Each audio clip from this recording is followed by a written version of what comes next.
AP assembly సమావేశాలలో CM Nara Chandrababu Naidu మాట్లాడుతూ అహంకారంతో విర్రవీగిన ఒక పాలకుడు రాష్ట్ర బ్రాండ్ ఇమేజ్ ని దెబ్బతీశాడన్నారు.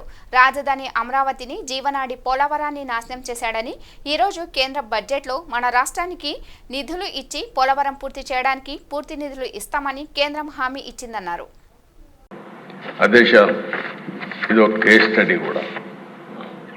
వ్యవస్థల్ని ఏ విధంగా విధ్వంసం చేశారు, ఒక పాలకుడు ఏ విధంగా అహంకారంతో విర్రవీగిపోయాడు, అసమర్థత, అవినీతి, విధ్వంసంతో వ్యవస్థల్ని ఏ విధంగా నాశనం చేశారు, రాష్ట్రం యొక్క బ్రాండ్ ఇమేజ్ ఏ విధంగా దెబ్బతీశారు, మంచి రాష్ట్రాన్ని ఏ విధంగా సర్వనాశనం చేశారు, రాజధాని కళ చంపేశారు. అమరావతి దేవతల రాజధాని. అలాంటి అమరావతి నిన్నటి వరకు ఏమైందో మనం చూసాం. ఈరోజు మళ్ళీ కేంద్రం 15,000 కోట్ల రూపాయలు ఆర్థిక సహాయం చేయడానికి వచ్చారు, బడ్జెట్లో పెట్టారు. అందరి ముఖాల్లో చూస్తే ఆనందం కనపడుస్తూ ఉంది.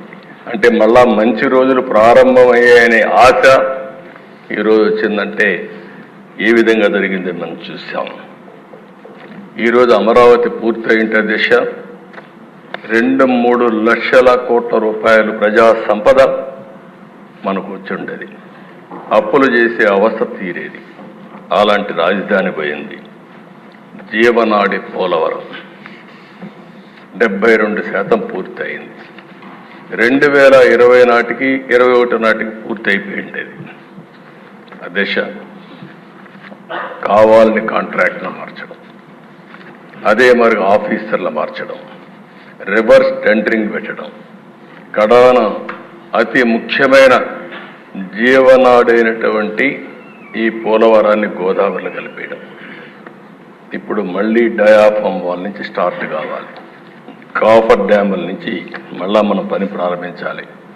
ఇది కూడా మనం మనస్ఫూర్తిగా ధన్యవాదాలు చెప్పాలి.